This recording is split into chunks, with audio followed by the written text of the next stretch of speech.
हम लोग 2010-11 से सेवा दे रहे हैं, कब तक हम लोग घंटी आधारित कब तक काम करेंगे? हम इतने कम सैलरी में आने जाने में ही खर्च हो जाता है। वहाँ के शिक्षकों के बारे में सरकार कुछ नहीं सोच पा रही है कि उन लोगों को कहाँ पर भेजा जाएगा, कि उनको सैलरी जो हो गया इंक्रीमेंट की जाएगी। कुमार सिंह, झारखंड अंशकालिक शिक्षक सहकर्मी संघ के अध्यक्ष हूँ और हम लोग लगभग 10 से 12 साल से सेवाएं जो यहाँ पर दे रहे हैं। जितने भी आवासीय विद्यालय हैं, जैसे कस्तूरबा विद्यालय जो हो गया, झारखंड आवासीय बालिका विद्यालय जो हो गया, तो रिजल्ट के कारण जो हो गया उसमें से राज्य में से 24 जो हो गया कस्तूरबा विद्यालय और झारखंड आवासीय बालिका विद्यालय को सीएम स्कूल ऑफ एक्सेलेंस में चयन किया गया रिजल्ट के कारण। रिजल्ट भी हम लोग बहुत अच्छा देते आ रहे हैं और कस्तूरबा विद्यालय का 100% जो कि रिजल्ट रहा है कि वहाँ के बच्ची जो हो गया टॉप 10 में आती है और वहाँ की बच्ची जो हो गया बहुत सुदूरवर्ती क्षेत्र से वहाँ पर पढ़ती है, तो उन लोग को पढ़ाना बहुत कठिन होता है। यानी कि कठिन को भी हम लोग आसान बनाकर जो हो गया बच्चे को इतने अच्छे से जो सेवा देते आ रहे हैं। लेकिन हमारे ऊपर जो हो गया, हमारे शिक्षकों के ऊपर जो हो गया, किसी प्रकार के सरकार को थोड़ा सा भी ध्यान नहीं है। कारण क्या है कि अभी के समय में 200-300 रुपये में कोई भी दिहाड़ी मजदूर नहीं कार्य करते हैं, लेकिन हमारे शिक्षक जो वहाँ पर सेवा दे रहे हैं उनको आने जाने में ही वे पैसा खर्च हो जाती है। और हम लोग हर सरकार के जितने भी मंत्री जो हो गया, विधायक जो हो गया, शिक्षा सचिव से लेकर जो हो गया, गवर्नर से लेकर जो हो गया, जब सरकार बनी थी उस समय से लेकर अभी तक जो कि हम लोग मिलते आए हैं। ऐसी बात नहीं कि आज फर्स्ट टाइम चले गए हम लोग। कोई भी विधायक, कोई भी सांसद को नहीं छोड़े हैं। सभी लोगों से आश्वासन के सिवा और कुछ नहीं मिलती है। हाँ, ये चीज़ बोलते हैं कि आपकी मांग उचित है, तो मांग उचित है, लोग लिख कर भी दिए हैं। हाँ, हम लोग को जो भी अभी के समय में जो पैसा जो मिल रही है, किसी को 300 मिलती है, 400, किसी को 500, 550 पर डे के हिसाब से, और कहीं जो हो गया घंटी बेसिस में। हाँ, सीएम स्कूल ऑफ एक्सेलेंस 24 जो उसमें सिलेक्टेड हुआ है, हाँ उसमें भी योगदान दे रहे हैं। 203 कस्तूरबा विद्यालय है, प्रोजेक्ट है बिल्कुल। जी, उस पर ध्यान देना चाहिए। और उसमें जो भी शिक्षक आ रहे हैं, जो कि ऑलरेडी हम लोग 10 साल 12 साल से पढ़ा रहे हैं, 8 साल से 5 साल से, तो वे शिक्षक कहाँ जाएंगे? वो भी शिक्षक जो होगा वेल क्वालिफाइड है, पीजीटी लेवल्स का है, क्राइटेरियास में जो आते हैं सब लोग फुलफिल करते हैं। लेकिन उसकी जगह पर शिक्षक आ जाने के कारण जो हो गया वहाँ के शिक्षकों के बारे में सरकार कुछ नहीं सोच पा रही है कि उन लोगों को कहाँ पर भेजा जाएगा, कि उनको सैलरी जो हो गया इंक्रीमेंट की जाएगी। हम लोग सरकार से यही चीज़ मांग है कि एक वैसा जो हो गया पैसा दिया जाए कि जिससे कि हमारा पोषण पालन चलाने में जो हो गया किसी प्रकार की दिक्कत ना हो, परिवार जो चल सकता है। मैं टोटल जो हो गया झारखंड में जितने भी आवासीय बालिका विद्यालय जो हो गया उसमें सभी जो हो गया शिक्षक और कर्मी मिलाकर 3000 है, 2700 से लेकर 3000 है। जी, मैं हजारीबाग से हूँ। मेरा नाम नूर अंबर है। मैं कस्तूरबा गांधी आवासीय विद्यालय और मांझी रांची से ही हूँ। हम लोग सब 6 to 12 पार्ट टाइम टीचर हैं। हम लोग घंटी आधारित टीचर हैं और घंटी आधारित टीचर होने के नाते हम लोग सभी पीजीटी टीचर हैं जो 12-14 साल से कार्य कर रहे हैं। और बच्चों का 10th का रिज़ल्ट और 12th का रिज़ल्ट भी हम लोग बहुत अच्छी तरह से दे रहे हैं और बच्चियों का रिज़ल्ट भी बहुत अच्छा हो रहा है।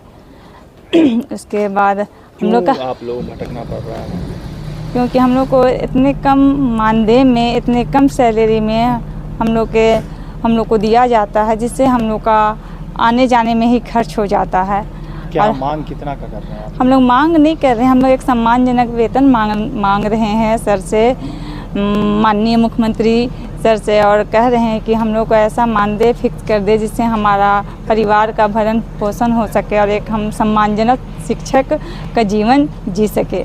क्या उम्मीद है? सीएम से मांग कर रहे हैं, मुलाकात हुई कभी सीएम? हाँ, सर से हुई है। जैसा कि सर ने कहा 9 बार हम लोग मुलाकात किए हैं और उम्मीद है कि सर चुनाव से पहले।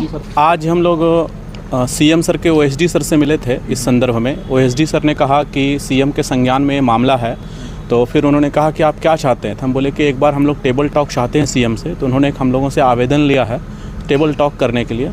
इसके अलावा महामहिम राज्यपाल से हम लोग सुबह मिले थे, हम लोग को अपॉइंटमेंट था। तो राज्यपाल सर ने कहा कि ये सरकार का डिसीजन मेकिंग है, इसमें हम हस्तक्षेप नहीं करेंगे। एक बार आप लोग सीएम से ऑलरेडी मिल लीजिए पहले, और वो फिर क्या कहते हैं उसके बाद आप मेरे पास आइएगा। अगर सरकार और मंत्री आपको सकारात्मक रूप से आपकी बात नहीं सुनते हैं तब आप गवर्नर के दरवाज़ा खटखटाइएगा।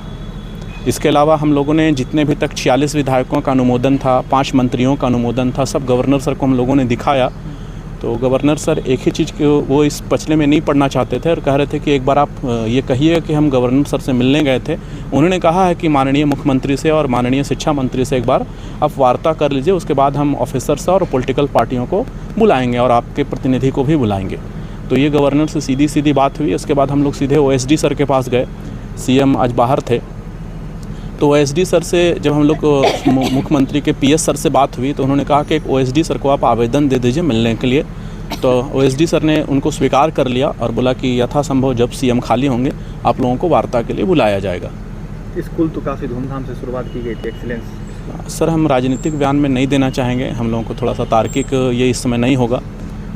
80 स्कूल में से 24 school CM school of excellence है और हम लोग पिछले 2 वर्षों से भी उसी धूम धड़के के साथ पढ़ा रहे हैं और रिज़ल्ट भी दे रहे हैं। क्या रिजल्ट दे रहे हैं? हम लोग का रिज़ल्ट 100% है। कैसा जी रिजल्ट है? क्या बन रहे हैं बच्चे पढ़ाई करके वहाँ से? देखिए, अभी 2 साल पहले रिसेंटली शुरू हुआ था 6, 7, 8 में, तो हम लोग में जैक बोर्ड के बच्चों को, जो झारखंड स्टेट का जो पढ़ाई होती है उसके बच्चों को हम लोग CBSE से एकाएक, जिनका कुछ भी बैकग्राउंड नहीं है इंग्लिश मीडियम का, ऐसे बच्चों को हम लोग पढ़ाते हैं और रिज़ल्ट देते हैं। तो ये निश्चित रूप से एक चैलेंजिंग काम है और इस चैलेंजिंग काम को हम लोग करते आ रहे हैं। ठीक है, अच्छे बेहतर जी, उसमें हम लोग का जो प्रशासकीय पदाधिकारी होते हैं या रिटर्निंग ऑफिसर्स होते हैं, वो सारे ऑफिसर्स होते हैं जो गवर्नमेंट्स के हैं।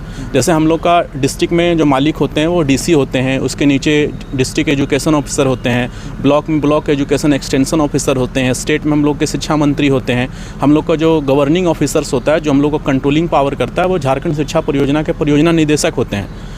तो इसके अलावा हम लोगों की नियुक्ति अलग हटके होती है, अन्य शिक्षकों से अलग हैं आप? हाँ सर, थोड़ी सी हम लोग अलग हैं। हम लोग को घंटी आधारित शिक्षक के रूप में बहाल किया गया था, लेकिन घंटी आधारित कितना दिन?